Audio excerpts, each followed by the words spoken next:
you look at the international global revenue trends in these technologies, then you can see that the AI is basically all these revenues are going to grow exponentially. And if you look at the forecast from 2019 to 2025, then you can see that they are almost going to be 4 or 5 times of nowadays. Okay. So this is the current trend in AI, and here you can definitely see that the North American countries, they are the most, the ones who are getting more advantage from this technology, and then the European, and then the next Asian Pacific. Similarly, if you look at the trend of the big data revenue trend, then you can see that every year the growth is basically almost gaining at 15 to 20% every year. So by 2026, it will go from 40 billion to maybe $104 billion, the global market. In the same way, the IoT is not behind these technologies, and you can see that it is again getting more pace as compared to other technologies. So again, in 2019 it is about 68 billion, but maybe in 2026 it is going to be more than $1 trillion market. So having said that, we have seen a lot of growth in these technologies. Now the question is that how we can get benefit from these technologies. How can we play a role from the industry side, from the academia side, so that we can also be part of this growth. So we will have some questions, so we'll try to answer those questions. So let's start first from the first point. I will call it as a point 0. That maybe some of you have some experience with, may have observed that how these countries have basically succeeded to gain this growth. So any one of you would like to express his thoughts on these leads? Okay. So, and one more thing, maybe you can introduce yourself at the time of answering these questions. So we are not going to do a formal introduction session because we are short of time. So you can introduce yourself by answering your first question. Okay. So who is going to go to answer this first question? Anyone of you have some knowledge about these initiatives in these countries? Yeah, I can go first. Or please go first. So my name is dlosX. I am VP for Digital Transformation for a company called it's going to cover the same episode. But so I'm VP for Digital Transformation for a company called UET, and all the areas that you have mentioned, they come under me. And I don't agree that they have succeeded at the moment. Everybody is trying to learn that how we can succeed. Yes, they are ahead of us. They are ahead of us means people sitting here in Pakistan. But I don't think so. People are still trying to understand because we are delivering IoT, deep learning, machine vision. They are all those projects in US and mostly actually North America and US. And companies are still trying to identify that. Even the governments are trying to identify that. So I think but yes, they are ahead in terms that they already have the tools, they already have this capacity to, they have democratized a lot of things like, GPUs are available, the funding is available in universities, people are interested in learning these technologies and implementing new ideas. As I think Dr. Imran was saying earlier on, that innovative things these guys are doing here. So I think the need is to innovate and learn these technologies, because it is not learning these technologies is not a difficult thing. It is as difficult as going to YouTube most probably. So it needs your own shareware. But the important thing is you need to inculcate in the students and in academia and in the industry how we can locally produce innovative products rather than just looking at, let's say, US or somebody else and what they are doing. So we need to localize most of our issues. So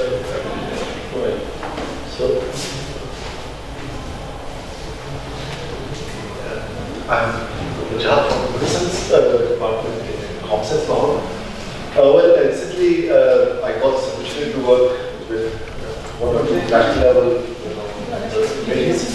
So they were more about the state level, they were trying multi-business economy and IoT. So there are two basic components which we need to understand right now.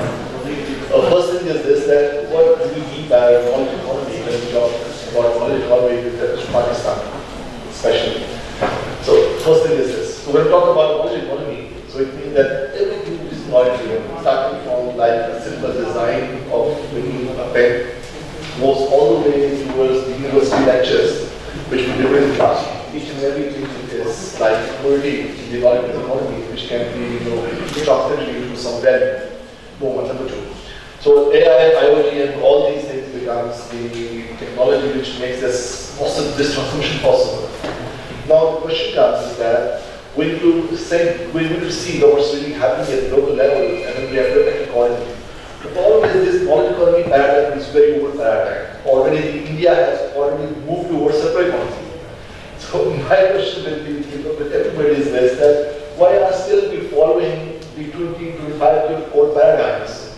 Right now, even if we take a look at national level, that we have the problems with the climate change, with the pollution, all those things. So all these issues are integrated. So what I think is that this is time when instead of looking for the knowledge economy, because knowledge economy is a subset of separate economy. So all these issues can be addressed in that segment. Number 2. So the question comes that how AI and IoT even still we want to stick with knowledge economy, that how this can be transformed. So what I think is that if we look at Asia, in India, what they are doing is that they are actually seeing at the level that okay, fine, automation is there. How many number of jobs are going to be eliminated? So how can we, and what kind of knowledge is being produced by the university which can be translated into the industrial domains, and what kind of revenue is being generated? And according to that, how much tax should be applied on those things? This is how it's being translated. So I think it's not only about like putting this thing over there, implement that or that. It's a big framework. So I think that academia, industry, and the government needs to sit together and to form an entire framework, right from the raw material, which is the student, all the way to the product design, which is knowledge, which is being translated. So this is something I think that we should look at instead of following the old ways. I don't know if somebody agrees or not.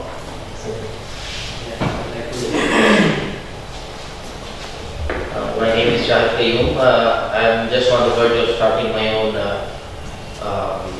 startup by the name Evolving Minds. And basically regarding the question here, I believe, you've said the leading countries, right? So I guess that explains why they have succeeded.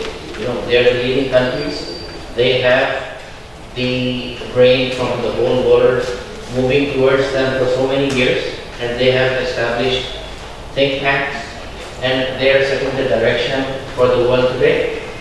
So one eminent reality is that we have a lot of data, and it is multiplying non-linearly. So even big data is now, you can say we're going beyond even that. There's so much data that we're not thinking of other ways to make some sense out of it, apart from the big data and so on. So the thing is, because of all that data, that represents, I believe, the knowledge that data is the next oil, as you must have heard. So that means it is what is driving the economy today. We are making, businessmen are making informed decisions. You have ERP companies set up, and they have solutions for even the biggest companies. And the business intelligence is what is helping them in making decisions and in being profitable and lean that we can't have without IT. So that's where the IT and data represents, I believe, the knowledge economy. And with the knowledge economy, we have the knowledge workers. It's the people from IT who are working in IT companies and are the raw material for the software that is produced. It's their thinking and their minds. So it's the knowledge workers contributing towards the knowledge economy with the data and informed decisions. So I believe that is what has led to the economic, you can say, sustainability up till now. I won't really say growth because we're pretty much going through recession globally. So, but the thing is, we can follow suit, but learning from their mistakes, which they have already made, and choosing those things that are valuable to us and that are helpful to us here. I believe our major challenge is the poverty and education and the basic necessities. So you see the difference of priorities means we choose and pick regarding what we do about the knowledge economy, but absolutely one thing for sure that our educational institutions should and the industry should support these students in getting international business. So that would be export oriented like software development, and we participate in their knowledge economy by providing our minds and our solutions. So, but regarding what we implement here, that has to be exactly with respect to our own needs. So, okay, so probably the growth is driven by demand, so maybe we don't have demand in locally, so that's why we are not looking for. we have different products. Yeah, exactly. So let's move to the next question, and I request that please be precise in your answers, so because we'll go through all these participants. So now the next question is, what is the current status of these technologies in Pakistan from industry and academia perspective? I mean, based on your knowledge and your experience, what do you think, where do we stand now? Maybe we can start from one side and I would say minus. We're not even starting. When we are implementing ERPs at this time, so we are not using any of these technologies at all. So from an industry point of view, hardly any. I'm not sure which industry is using that. I have served for Belarus for a very long time and they have it better, but I'm not sure. Just to add two words here, a couple of words here. Dr. Ali Ram is here with us. He has been very successful in his research. He is from us, and this is where he stands now. So we have many more examples like this. So, I believe we have the manpower, we have the youth and their knowledge and the manpower, and I think that is what we must capitalize on. And in that regard, we are pretty much, you can say, on the runway. We need to be enabled and given a direction. Our youth have the energy, they have the knowledge, and they have the desire to do something. They just need to be given the direction. we are ranked fourth in the freelance, but we don't have any unicorn company for these guys. Yeah, unicorn is something too big for us, I believe. We must go step by step, but I don't believe we should compete with them. I believe we should follow through in improving us. So, Dr., what is your perspective from academic side? If you look at the transition of technology in the world, so we divided into 4 industrial eras, right? So in industry 3.0 era, if you look at 1985 to 2015, it's supposed to be automation of the industry. Like most robots, manufacturing machines, all sorts of automation that could be possible, has to come and come together. Post 2015 is industry 4.0 era in which AI is supposed to be a But if we look at our industry and see where the robotic technology and automation is, there are like bunches of technology. Even in the early 2000s, I have worked on robots, robotic arms, hands-on in Pakistani industry, but there are very few examples of those, not so many. So, sometimes in Pakistan, the problem is that when we take technology, even AI-based technology, when we were working with Anzan, the first commercial enterprise, and we took it to PCR, the technical ratings we came up with a very good level, in marketing we came at in Pakistan, and when we face this idea that the people sitting in the industry start thinking that maybe advanced technology is not relevant for Pakistan. Many times we think that Rota or Balkan that's enough. They don't want to go into the more complicated advanced stuff. Even though in Pakistan, for example, when I have videos of thefts, one of them taking place here in Lahore in the shop of Liberty, a thief spending good over an hour inside the shop, but his face is not recognizable in the footage which was played on QTV. I have the footage. Right? So these technologies are relevant to Pakistan, but I think that the mindset of people. I asked sometimes one question when answering this question, that we are also consumers of technology. How many of us use this technology in our homes? In daily life. So like if we had a chance to use some advanced technology like this to buy a car which had some self-driving features or safety features of that sort, not level 5 completely autonomous, but maybe level 1 or level 2 or Would we opt for it? Would we think it's important, significant for us? We don't even have airplanes, right? Anyway, so like this is important that we have to realize, and this is not us saying it. Asia Invest, like wrote it down in one of the reports. In 2006, there was a report. Asia Invest is a unit of the European Union which actually publishes a report about where are the manufacturing and investment opportunities, where to invest in export output and stuff. So for Pakistan, the road that actually because of lack in automation, and particularly they identified a few industries like food packaging industry and other relevant industries for agricultural use. So that's these because of the lack of automation there, we lag behind a lot of advanced countries. So this is actually the problem that we should come to a mindset. That we don't think that these technologies are relevant to us. We need to see that there is a world out there, and this, the things we want to sell are not just going to be sold in Pakistan. We can target markets around us. If we make things which are high tech, then maybe some other markets will be within our reach. Yeah, I think but within industry perspective, maybe someone can give some academic perspective. I mean, what is the state of the research on this technology, that where we do you stand in terms of research? India response from this side of the industry engaged AI robotics. So last year what happened is that we were working with a company called and we were putting a proposal, joint proposal with concepts and we get to Univix.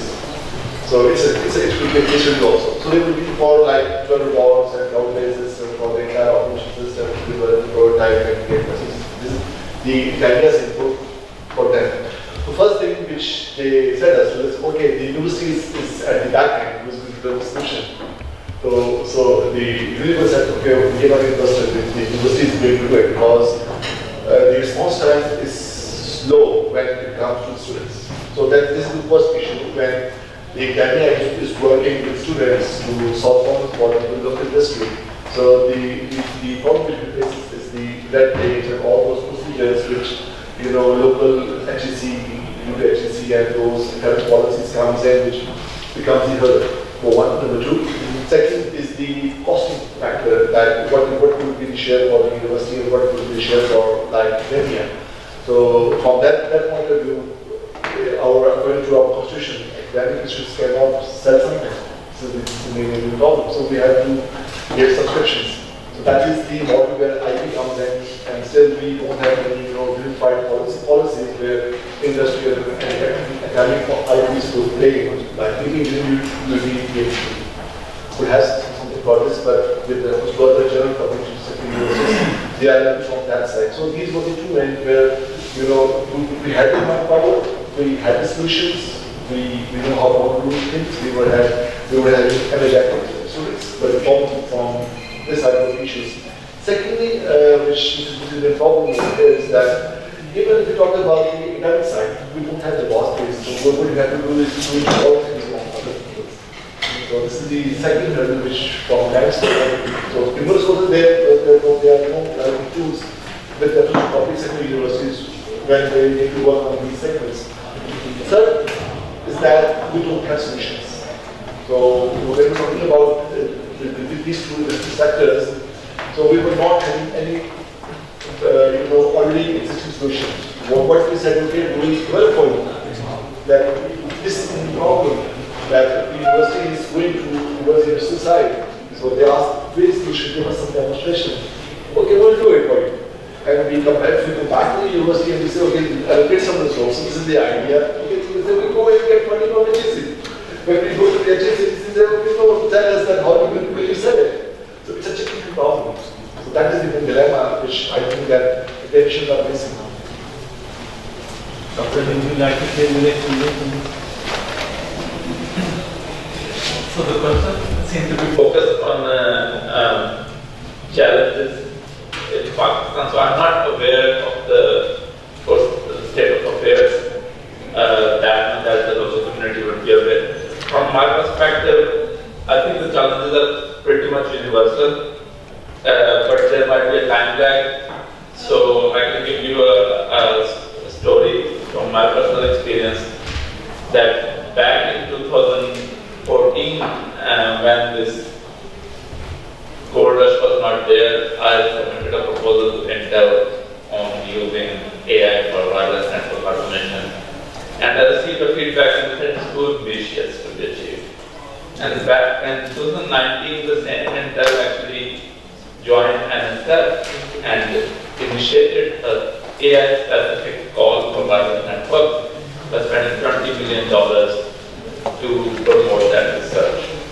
So I did not stop my effort based on the rejection from Intel. I continued that, and by the time Intel had a call, we already had $7 million from NSF another funding. Same thing happened in 2014 when I went to Silicon Valley at a panel and T-Mobile, which is one of the large operators. So they came to me and they said, Professor, you're trying to kill our jobs because we are trying to propose a solution which will automate this manual operations. And this is not something which we are looking forward to. And in 2018, the same group invited me on the headquarters with the perspective that now they have to use AI because they cannot deal with the complexity of the network. So what I'm trying to say is that there is always like challenge in convincing people about a new idea, let it be industry or let it be funding bodies. So this is a universal challenge. But when it comes to technical challenges, how to adopt, I think the main challenge we universally are facing in AI is combining the domain knowledge with hardcore computer science. So when it comes to applying AI, there is native AI which is being developed in the computer science discipline, and then the domain native AI which is required for vertical applications, let it be healthcare and let it be other industries. For example, AI which is developed for image processing cannot help us in designing automated cars. There we have to have transport engineers who should be expert in AI. So this is the challenge. I think when I travel around, many people have this issue and they don't have the answer for that. Which should come first? You should be a bioscientist or a genetic engineer first, and then you should be a computer scientist, or you should be a wireless engineer first, and then you should learn AI, or you should be a computer scientist first, and then you should learn wireless communication. So that's the challenge, and where we are struggling.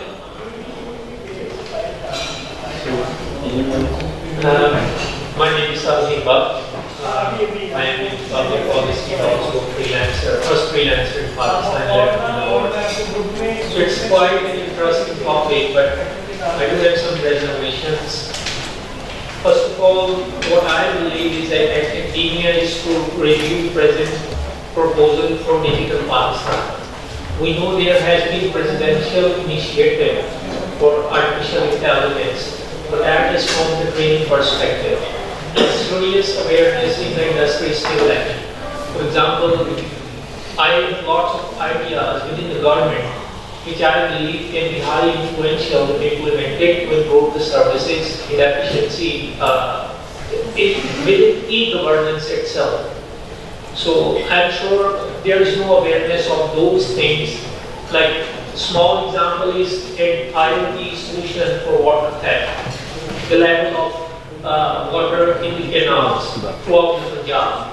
And other such kind of implementations are highly needed at the moment, when Pakistan will be brought out by 2025. Second is the curriculum diversity. I myself am a student of artificial intelligence as well. So the challenge is I feel it's not traditional programming. So what we do is that we take a real-time problem of any industry. I'm working in medical, and biological, protein, construction, and those sort of things. So I did not have any idea that is also, but at the same time, I'm unable to find an appropriate platform except online tutoring facilities, which is not a lab. It's a simulation to learn. It's not a laboratory to practice out. So that's currently the biggest challenge for me. I approach different doctors, go door to door to them, and somehow manage things out for my own practices. And of course, it's a critical field, I mean, for an unmentored person to experiment, to do a medical experiment on something. And another important point is that is AI going to replace or reciprocate the existing jobs? There was a fear of automation within the government, but now I see the fear is even in the private sector. That point has already been discussed. I will not go into further details. Yes. One thing is that since being in the freelance industry for past 14 years, I was looking for freelance opportunities. I was somewhat disappointed to see that on the renowned platform like Upwork, freelance.com, Fiverr, the jobs are not quite highly paid. But yet recently I figured out there are 10 million, $1 million challenges on Kaggle. So that's a platform I think with your help, academia should promote to those people which are of experience or which have recently shifted their field from just computerization or digitization towards artificial intelligence. So I probably plan to go for certain problems out there. Of course, to earn bread and butter, but at the same time, if one of the challenges you take up, I was dazzled to know that maybe 5 or 10 PhD theses could be completed. If one of the challenges is a template, maybe of $500 million cost or something like that. So our research institutes can also focus on that if they provide and they have the resources and all. Yes. From past 19 years, I also tried some of the startups, like those startups have already captured the market. Since I was into the contractorship, like if I get the project, I had to bear all my office expenses. So I was never able to find out the time to focus only on the startups. So we have been consistently lacking into the startups. The startups which have been successful here, they are primarily automation sort of, the industrial automation sort of startups. Look at the Israeli model, how the startups are raised. I mean, within the IoT itself, recently there was a problem. I was in one of the meetings for agriculture. It was like e-agriculture. So we have, the government give a lot of subsidy over the medicines for the crops, cultivation and all that stuff. But I was stunned to know how Israel is tackling the problems through the drone technologies and other artificial capturing of the video, the surveillance and all that stuff to the pesticides. So that is some area I think AI is emerging. It will emerge probably, but the challenge is where we can shake hands with each other, the industry, with academia, and of course on behest of the government, I have seen people expect government to do something, nothing is going to happen until or unless you tell them, go them and tell them this is what we want. Then you will be heard. But if you will ask government or think sort of the way they will come up with something, it's not going to happen. Thank you. So let's move on to next question. So what is the role of industry, academia and government in addressing these challenges that we have been discussing? So maybe industry guys can answer from their side. So who is going to start? Yes. My name is Irfan. I am CEO of Microsoft Private Limited, and I have dual advantage of being an academic person and an industrial. So, spending 10 years in academia and more than 15 years in industry, so I can sense what could be done in collaboration with academia and industry. Basically, at the moment, academia is really waking up towards the collaboration with the industry. That is the need of the day. And this needs to be happen in a way where all the IT industry, software industry, and academia make joint ventures by doing combined research projects. And because what is the problem? Problem is that where the industry comes in, when all the industry, because in Pakistan it is a small and medium scale industry is larger than the large scale industry. So a lot of things can happen in the small and medium scale industry, but there are a lot of problems in resources and allocation of resources. While the universities have a lot of talented resources in terms of students, intelligence, all the talented faculty resources all together. So if industry and academia can combine together on a platform where industry can initiate the projects, can initiate the research topics, and academia can help in providing human resources, the talent, then combined together we can achieve larger goals and we can produce highly skilled graduates which can meet the industry standards. At the moment, industry is having a problem in hiring the required resources because when graduates are coming out, they need a lot of training to meet the industry standards, and then industry again need to educate them on a next level. So if academia and industry can collaborate with each other, so this gap could be reduced and we can work together on various projects, on latest technologies, a lot of research can be done. And in my point of view, this is the area which is a survival line for Pakistan, because IT exports and technology is growing very fast in Pakistan. IT exports are increasing and growing. And the recent initiative from Prime Minister and the President are really very positive and lucrative. But this is, in my point of view, this is the first drop of rain. So it is very good, but not enough as compared to the demand supply gap. So a lot more initiatives needs to be done. Like the President has taken the initiative of artificial intelligence. So at that scale, it's a good effort. But what could be the results after all? Because in that initiative, all of different education levels are mixed up, and they are trying to educate them AI and other stuff without having 4 years bachelor degree and master's degree. So outcomes would be good, but not that much.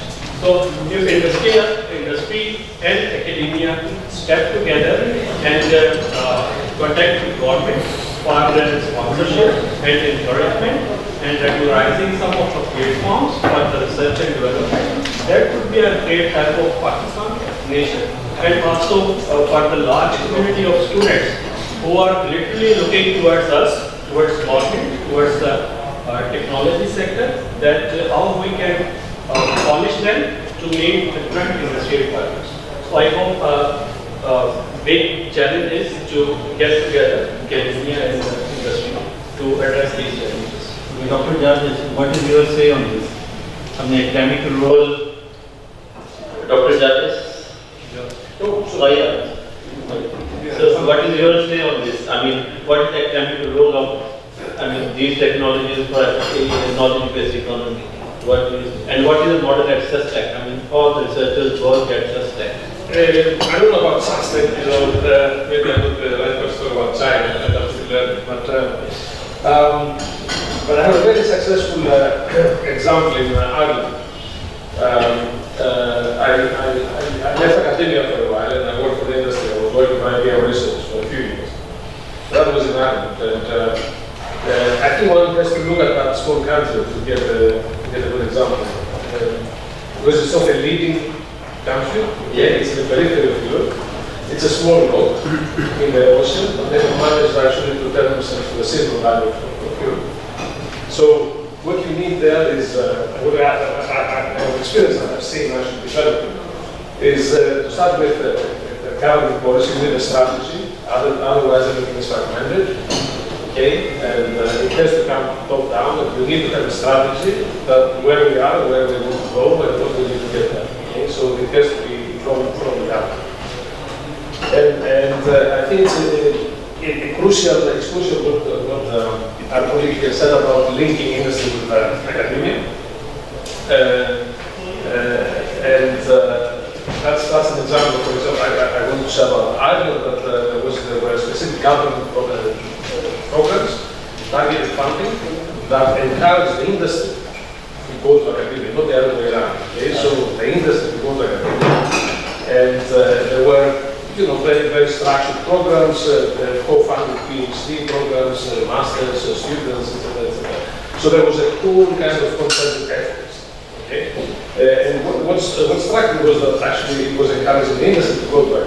So does that government give them some incentive to go to academia? Exactly. It was partially funded by the government, and maybe I'm addressing your first point. Data is a powerful resource. Some of it is the new way. So making the data available, okay, and inviting your talent to the use of this data, I think that is very, very powerful too. And if I would mention an example from Ireland again, because Ireland at the time was going through a crisis, okay, like the rest of Europe, but in Ireland the situation was really bad, so that the government could do something. And it's only the talent, okay, and the high-tech kind of potential that the government has to exploit.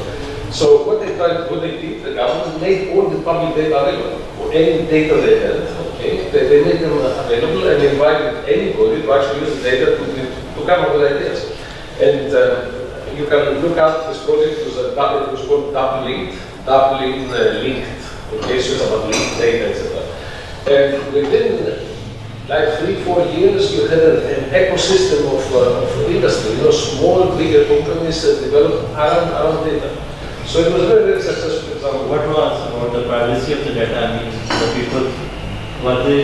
Yeah, obviously these issues, of course, the data had to be anonymized. Obviously, there were privacy issues addressed. But if you work together with government, academia, the society involved as well, then these things can be addressed. So this is a concrete example that I would like to share with you. But I think you need a strategy. You need a strategy top down and create the right framework. It's a whole approach. Dr. What's your Yeah, so there is, so I'm a professor of distributed system at the University of Lahore. So in UK, there is a specific scheme known as knowledge transfer partnerships. So that's basically a collaboration between industry and academia. Any projects that agree between university and industry, or more precisely between an academic and industrial partners, government contributes up to 70%.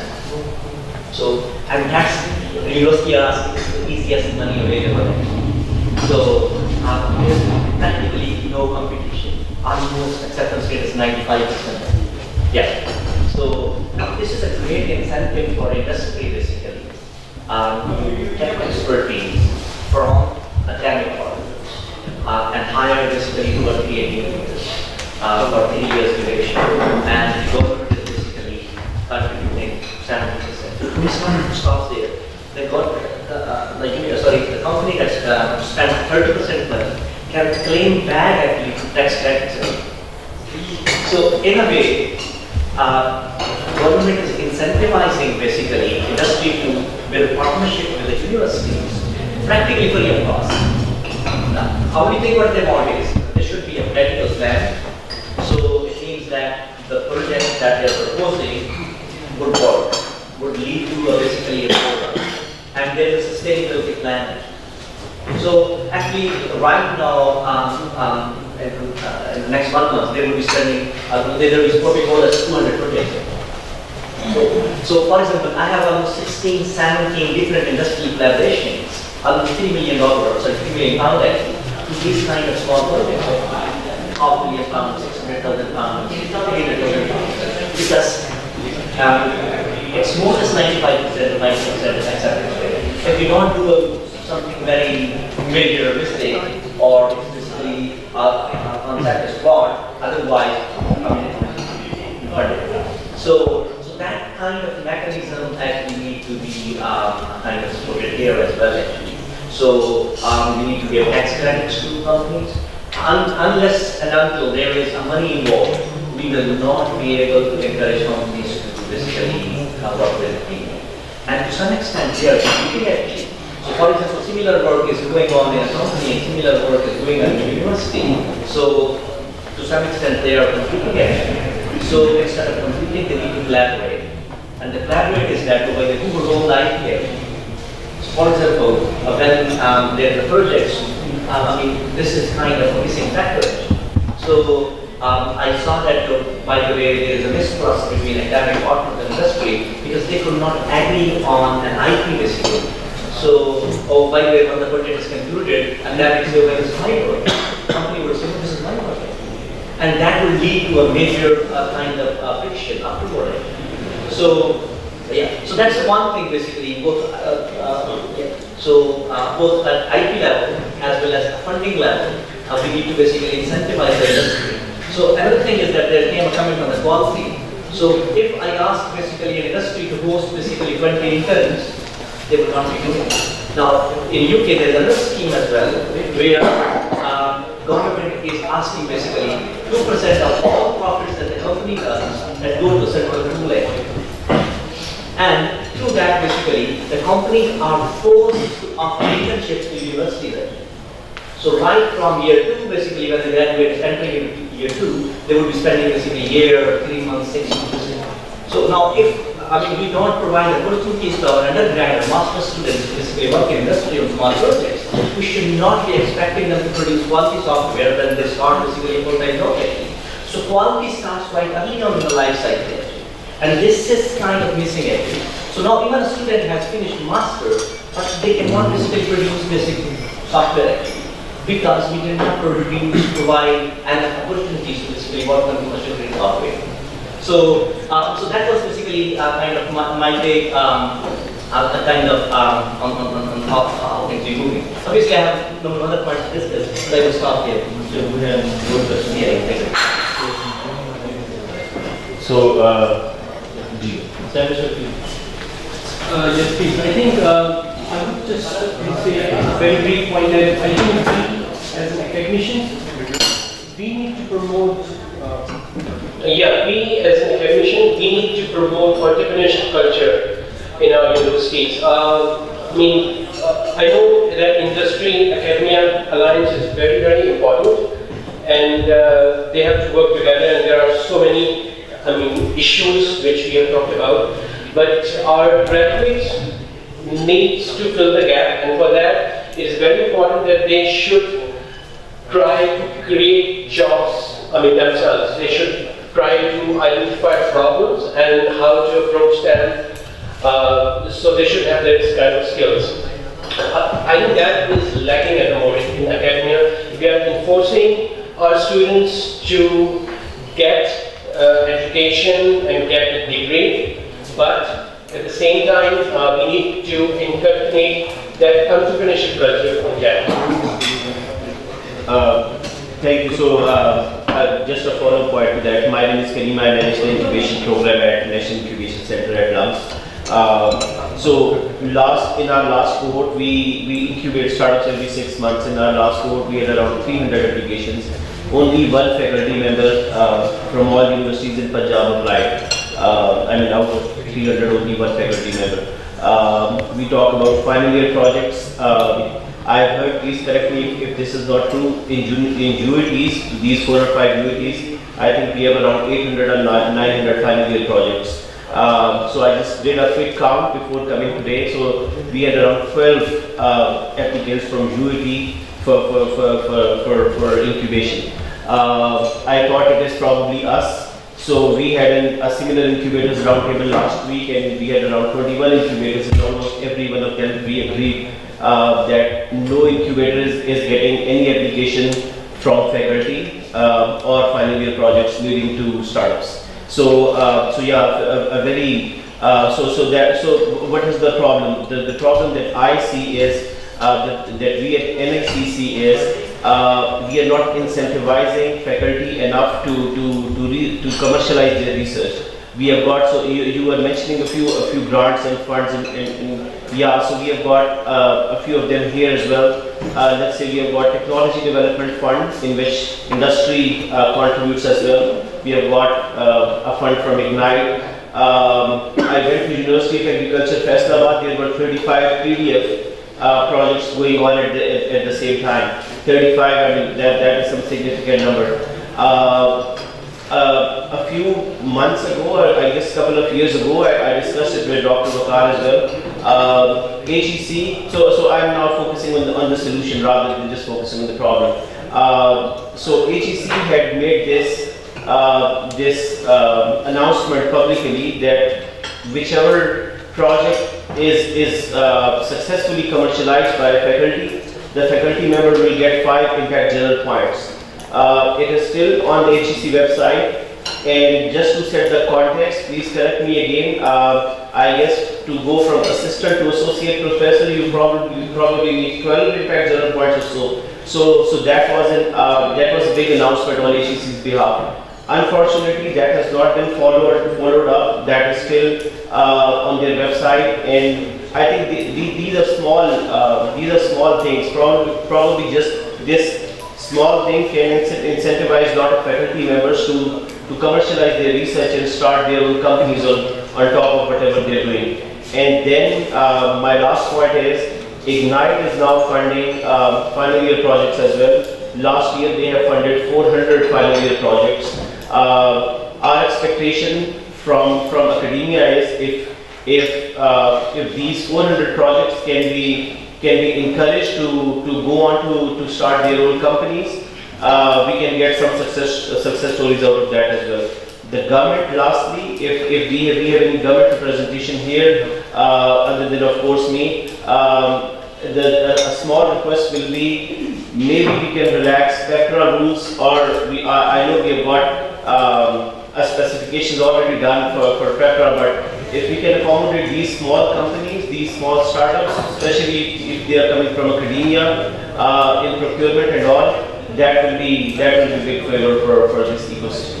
So yeah, so my point is everyone from government, from academia, we need to play out.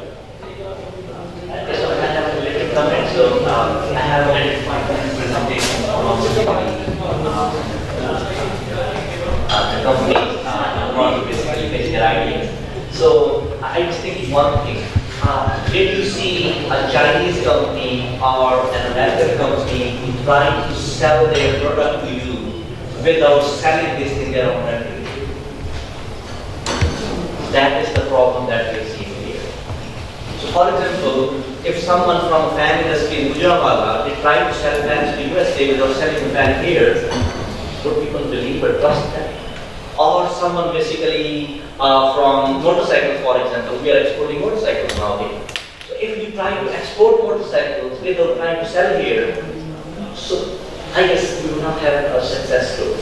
Same is about our textile industry. If we cannot basically sell it to our own people, and then we try to export it, we will fail. The same is happening in most of the AI products, in most of basically knowledge-based products that we try to produce. We are not simply linking our basically projects to local industry or local economy or local basically society. So certainly the project would fail if we cannot sell it in Lahore, or we cannot find a community in Islamabad. We have 200 plus people. It's more the same as America's, so there's not much difference. So, for example, if Uber would have tried to sell their app here in Pakistan without having a client in San Francisco, it would fail. Or if Skype in Estonia would have tried to sell it in USA without having a client in Estonia, it would not fly. So this is something we need to basically focus. So before we try to discover global platforms, global clients, we need to see whether there are next door opportunities that we need to capitalize on. So if we cannot convince our next door or kind of next city, it's very hard to basically approach someone in another country. So that was my thing. I would like to add on to this actually with your point as well. You raised the concern about the final year projects not being carried forward into the incubation sectors and just returning out of these startups. This is something similar which I experienced personally. I did my final year project in mechanical engineering. It was an electric hybrid bike. So the whole bike was designed and manufactured in Pakistan. I will extend that. So my faculty members really encouraged me to take it forward. So when I think that was back in 2013, so the incubation culture wasn't that much good yet. but they encouraged me to take it forward. There are other challenges related to that because you have this job pressure while you're graduating, so you cannot really carry it forward as a startup or business right after that.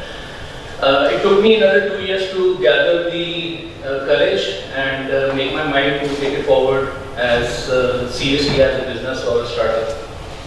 So I came here to UET's Incubation Center with Sir Farhan Vyas. He gave me courage to take it forward then. It's been, I don't know, maybe 5 years now. It's been 5 years and we're still struggling. Now coming to your part about manufacturing, everything, we're still struggling with the manufacturing end. These facilities to a student or someone who is young, who has built something. I was aired on news channels, the media really gave me the coverage and they had to get the word out. But unfortunately, it's not easy when coming onto the manufacturing side because I personally did not have that field experience. So I needed someone as a superior or a partner with me who could lead me to the manufacturing side, who would know the markets better than me. For instance, Gujranwala, I found my home in Gujranwala then for the manufacturing side, and we established some manufacturing unit, a small scale manufacturing unit over there, and we built a few bikes, we sold a few as well. But the moment there was some, like the IP issues, there was some differences between me and my partner who was helping me with the manufacturing side. We split up and the whole thing crashed. And then again, I had to find someone who was more experienced in the field and collaborate with him, get him as a partner with me on. In the meantime, also went to Lumps as well, but I couldn't find how they would help me in the manufacturing side because all I needed was manufacturing support. So now again, we are rebooting, revamping, and building a new design from ground up and taking everything in account from supply chain to manufacturing to the sales and after services. So it's a very lengthy and daunting procedure which I don't think all of the students are equipped with when they graduate. It's a huge galaxy of unknowns. So there should be some guidance on how to take things forward, or else they won't have confidence in themselves and they won't be able to convince their parents or their family members or their partners. We are in short of time, we have only 5 minutes left and we have 2 more questions. So maybe you can leave it to the end of the session. Let's come to the third point.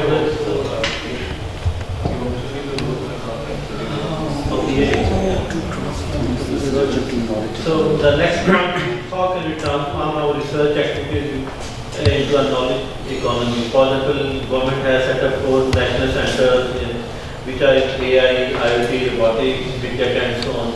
So how can we transform the research carried out in those centers into maybe some commercialization aspect? How can we do that? So maybe we can start. My name is Adnan and I am an associate professor in Atmosphere Management and Technology in the Computer Science Department. So, the discussion is very relevant and important. So, from this point of view, I would like to continue and carry forward the point that these guys have started. ORIs are there in the university.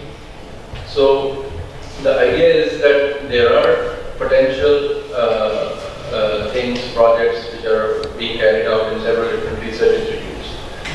But what I personally feel like is that the commercialization aspect is seriously being ignored in the whole process. The NICs are there, but in NICs there are 3 or 4 seasoned personnel and they are looking after like 50 projects. And most of the people who are involved out there as the project members, they are technical people. Generally, they are technical. Like this guy is a technical person. He's an engineer. So 3 things are required: domain knowledge, technology, and then how to commercialize something. So that comes up with a sustainable model. If potentially the product has the capacity to sustain and bring profit down the line. So in our current form, we do not have this commercial aspect into the picture. So when I would urge the NICs and the rest of the people who are involved in promoting this commercialization and startup culture, that we need to build a team instead of promoting the individuals. We need to bring people into our team who have these three skills together, and everybody should work on his or her part to make it a success. We get another partner from the industry who is bringing the domain knowledge, maybe, be it a technology person, and it has to have this commercialization aspect into the picture, which is absolutely missing whatsoever. So very good ideas being started, but they are being going into futile, unfortunately, because of this third leg which is missing, and which effectively is going to take it forward and make it sustainable. So that's one single point that I would write. There is one small thing which I would like to add in 1 minute. I don't know how my academician partners will agree to that or not. Our academic system in 4-year graduation is almost the same through which I passed through almost 20 years ago. So we need to seriously revisit how we are teaching, because like 20 years ago and after 20 years, there's a lot of difference. We are teaching software engineering, web technologies, mobile application development. So the 3rd and 4th year are really the courses which are into the business. But particularly in computing domain, they are being taught in most of the universities by the people who have never completed even a single project. So the dominant role of undergrad programs is to produce developers, not the researchers. So we are missing from that point very seriously. We need to address it. We need to engage industry either to train the trainers program, or we need to invite more and more people from industry, and they should come forward and they should take these 3rd and 4th year courses. Instead, a teacher who has just completed his MS and hardly did his final year project and he's going to teach. So there is a huge gap between the industrial demand and what we are teaching in 3rd and 4th year in our undergrad program. If we will not address that, we'll keep on sitting like this and we'll keep on discussing what to do and what not. Thank you.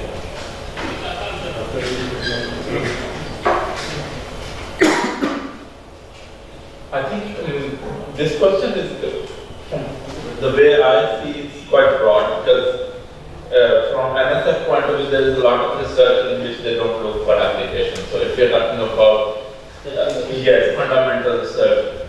But if you talk about applied research, then it's the value of depth, which is the challenge. We are talking about AI, cricket, and from that perspective. Okay, so from that point of view, the challenge is to cross the value of depth, where the research was motivated by a problem, and research done by academic community found a solution. Now it's commercialization, for which there would be a non-profit time in which nobody would see a return of investment, and this is where most of the projects are.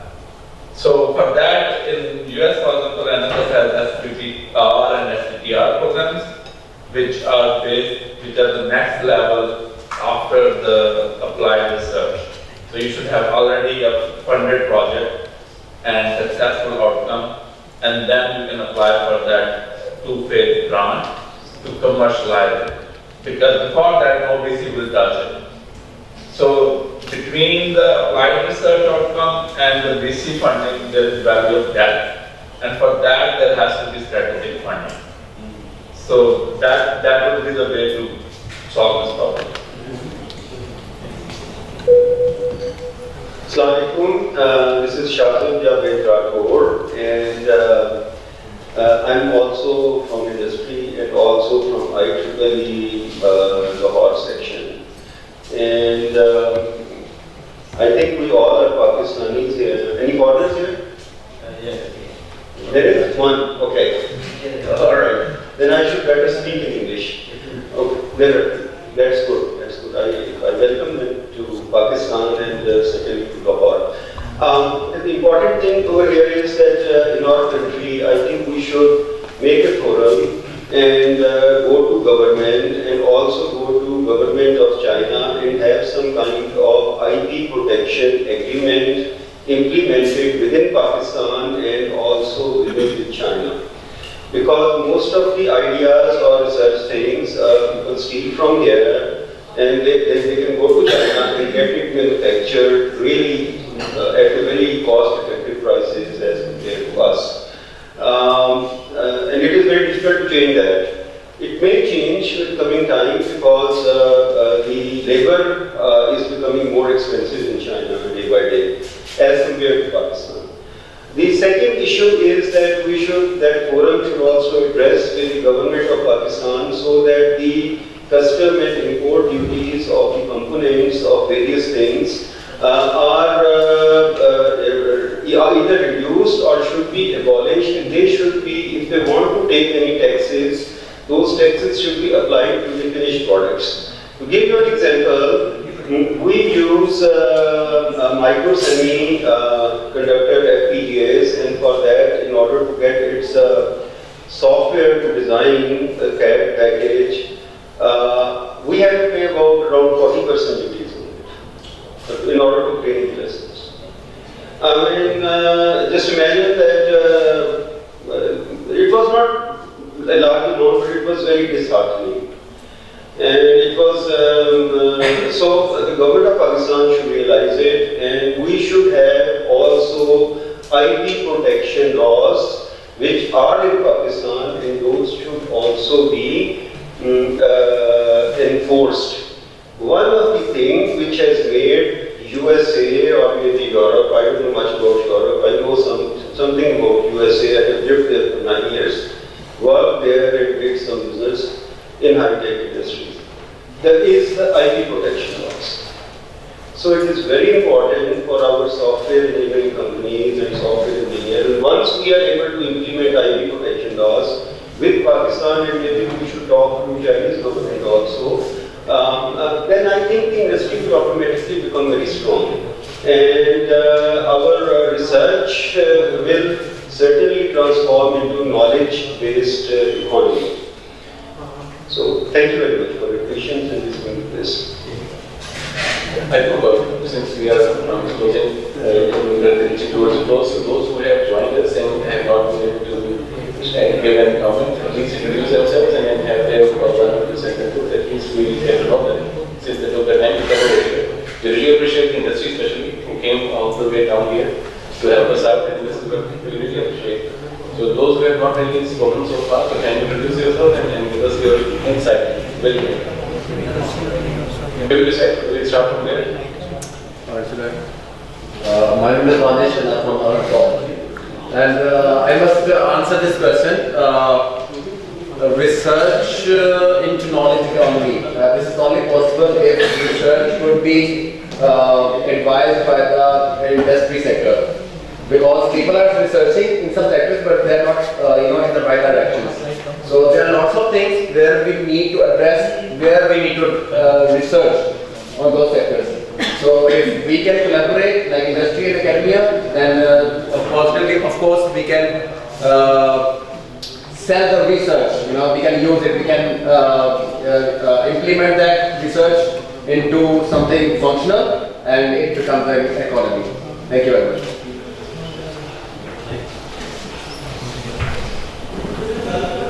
Yes, I'm Dr. Jawad Shamsi and I'm from PAS Karachi. Yes, my perspective is that for knowledge economy, research is very important, but for that we need to do research which can, like paid jobs. So, if we keep that perspective in mind, that would help our economy as well. I'd like to request again those who have not really contributed should really participate in this last round. Please go ahead, ma'am. Assalamu alaikum everyone. Certainly I'm the only female sitting in this panel discussion. I'm really honored to be here. So I'm Maryam Zafar. I'm CEO of FTAC, which is Feature Trainings and Advisory Consultants. By profession, I am a Chartered Accountant from England and Wales and finalist with the Institute of Chartered Accountants, England and Wales. So my idea regarding research, conversion into economy is this. In Institute of Chartered Accountants of England and Wales, what they do is, there is one area of case study. that happen to appear towards the end of completion of your chartered accountancy with their governmental body. What they do is they put their different case studies as their question paper. They have to go through that particular challenge that the industry is facing and have to propose a certain solution as per their expertise, as per their knowledge and learning. Every student, every researcher sits in the exam and proposes a certain solution to that particular hurdle. And that certainly would be used by the government. The best one chosen goes to the government and be rewarded as a well-done sort of thing.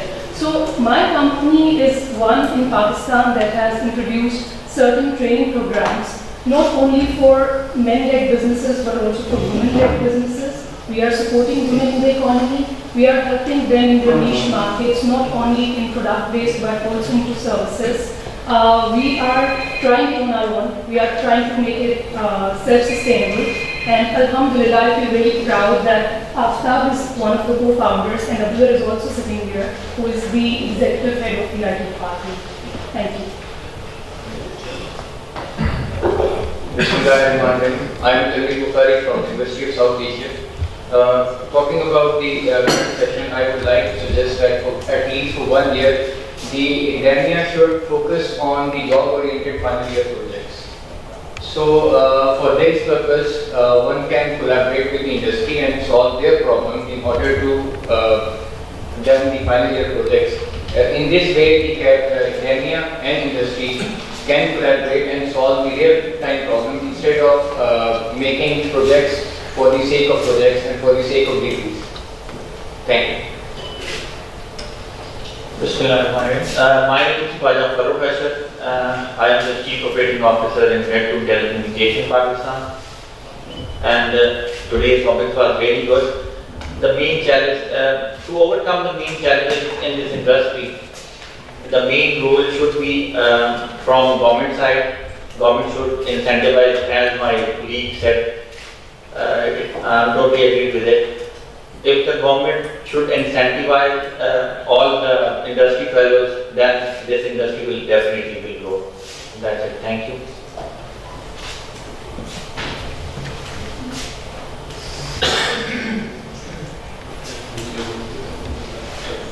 Right. Assalamu alaikum. I'm Sharia. I'm from London. I'm assistant professor of entrepreneurship over there. Where I think a lot of very valuable comments have been made by different participants. One thing that I would like to point towards is, since we are talking about converting research into knowledge economy, so I think one thing that we as academics and the academic institutions can do is to start talking in the language that the industry can understand. Because there is this major gap. We need to change the avenues where we publish our research. I'm sure if I give any of my published articles to any of the industrialists sitting over there, none of you would be able to actually understand or get the gist of it, because the way it is written, it is so complicated and convoluted that only an academic fellow would understand. So this is one reason why there has been a gulf between industry and academia, because probably we are not using the right language and we are not publishing it in the right avenues, at the right platforms. How can we change this behavior? Is by simply changing the reward system that we have in academic institutions. The reward system, as far as reward system is not aligned with what you want me to do, I would definitely not mend my ways to behave. So, abhi currently I get a reward for publishing my research in like 8 category journals, 3-star journals, 4-star journals. None of them is being read by the industry at all the policy makers.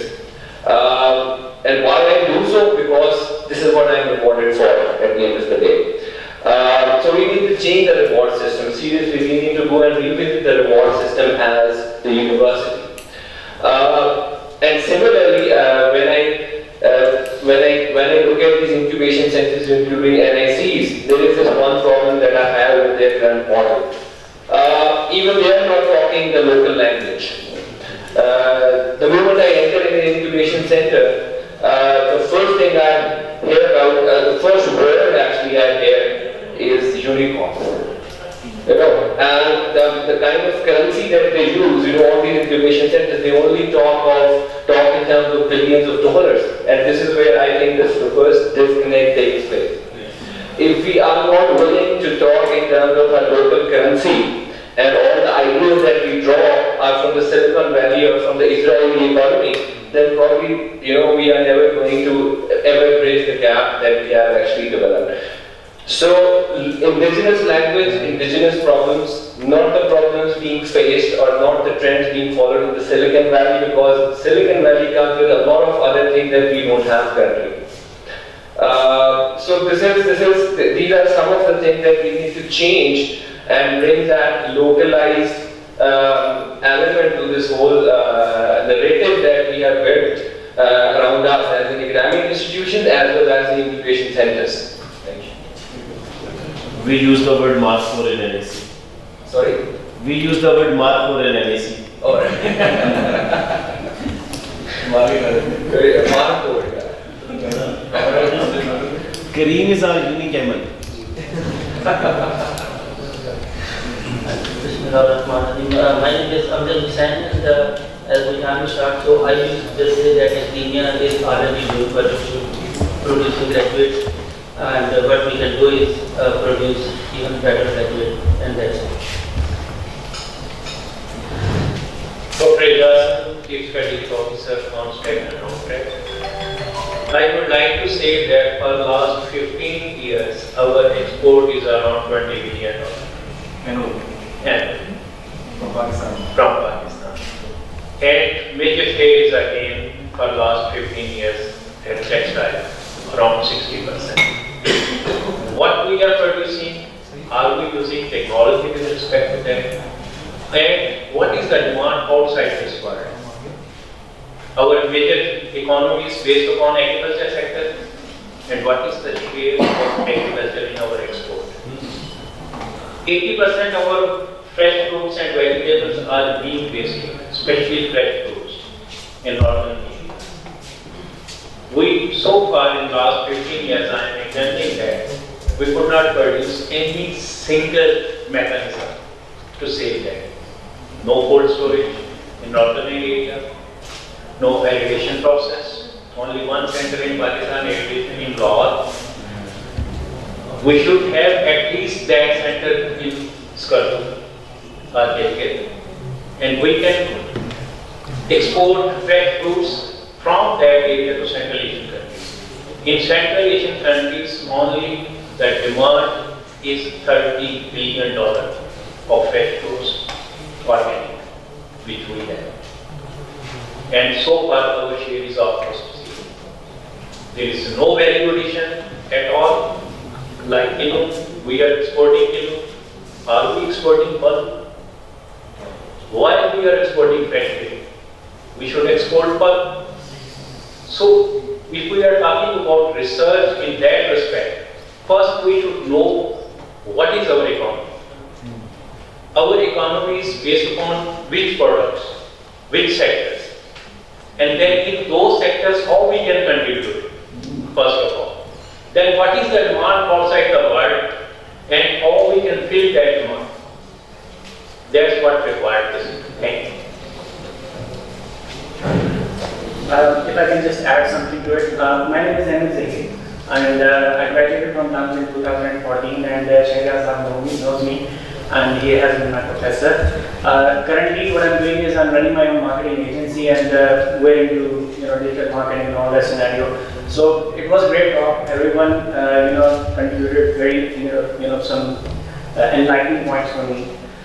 The thing that I am seeing is very basic. It might sound very basic, but I think it's the most important aspect right now. That how do we bring AI into the industry very aggressively, and we sort of create a boom out of it in just within a very short period of time. We're saying that government is going to support this. Government is going to encourage this. We have to look at other aspects which government has been controlling, other institutions that government has been running in the past, and what was their performance. So people are mixed with some mixed emotions, and they're not very much confident that the government will perform. For example, if you look at the health sector in general, if you look at the education sector in general, So all these institutions are already there as an example for you that how the government did in the past, right?